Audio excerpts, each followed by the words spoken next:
Hello and welcome to the How to Live in Denmark podcast. I'm Kay Zander-Mellish. It's hard to be a teenager, no matter who you are or where you live. But spare a thought for the two teenagers who are currently part of the Danish Royal Family.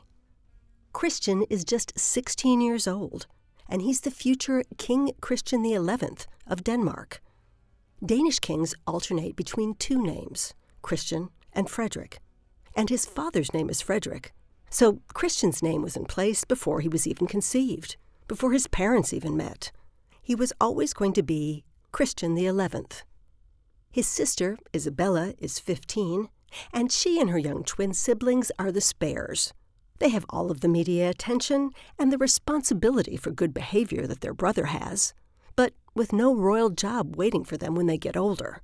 Sure, they may cut a ribbon here or there, but they will have no guaranteed income from the Danish taxpayers. Christian and Isabella have been in the news this week because the boarding school that Christian attends, and Isabella plans to attend, was the subject of a TV documentary on bullying. This is a school for Denmark's elites. And yes, there is an elite class in Denmark, although they generally stay very well hidden. This is a school that still begins each educational year with a bird shooting, using bows and arrows. According to some former students, violence was a daily part of life in the school, with young students being dragged out of bed in the middle of the night and assaulted by older students. There's a great deal of pressure on the royal family to take their teenagers out of the school. But there are not many places to go in Denmark if you're a young prince who is a teenager who occasionally wants to let his hair down around other teenagers. Christian is part of the first generation of royals to grow up in the age of social media. These days, anyone can post a photo of the future king having too many beers at a teenage party, or an anecdote about him asking someone for a date and getting turned down. Traditionally, the media coverage of the Danish royals is very tightly managed, much more so than the British royals. But in the age of Tik Tok and Snapchat and Instagram, that's harder to do. This month, one of Isabella's peers shared a video of 15-year-old Isabella doing a Tik Tok challenge in which you have to drink a great deal of liquid quickly without burping. The Danish newspapers picked up the story. They said Isabella was drinking Sprite. Other accounts say it was beer. I didn't see it myself, so I don't know. The whole thing was papered over with lots of nice photos of Isabella's confirmation, where she wore a chic white business suit instead of the usual lacy dress, and posed with her grandmother, the Queen. She also did her first official on-camera interview, where she showed great promise at the royal skill of speaking a lot without really saying anything. For what it's worth, confirmation, around age 14 or 15, is traditionally the age at which Danish teenagers are permitted to drink alcohol. Isabella is a typical teenager. She has been in the news before for rolling her eyes at the family Christmas tree event and for yelling at her mother, "Are you nuts, Mom?" at a poorly organized outdoor photo session with the Queen. Christian was also caught on social media recently, attending a football game, and his mistake was more significant. He was wearing a scarf of the Danish football team FCK, Football Club Copenhagen, which has a bitter rivalry with the other big Copenhagen club, Brøndby. If you visit Copenhagen, you'll see a lot of not very nice graffiti from supporters of these two clubs disparaging the other. Other royals have liked other football teams before, but this rivalry has a class element to it. FCK is generally preferred by the media class, the laptop class, the elite, while Brøndby is generally more working class. It's not the sort of fight a future king should be getting involved with. He's got to represent everyone.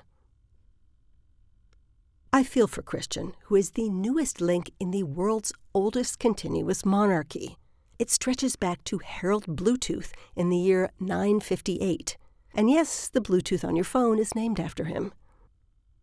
Much of Christian's life is already planned out for him.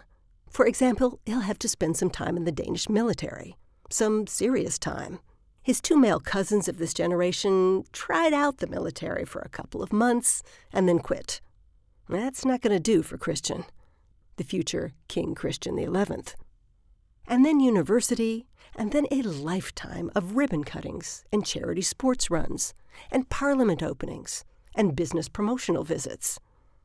The Danish royal family is very good for Danish business, in particular in hierarchical societies, where it is much easier to get a meeting with the CEO when the Crown Prince announces his interest in attending. Christian seems like an okay guy, and he's very tall, by far the tallest person in his family, which is good for a king. He also carries off a business suit pretty well for a 16-year-old. I hope he gets a chance to stay at his school if that's what he wants. It's hard to make friends as a future king. And Denmark's other wealthy and elite kids are probably his best bet.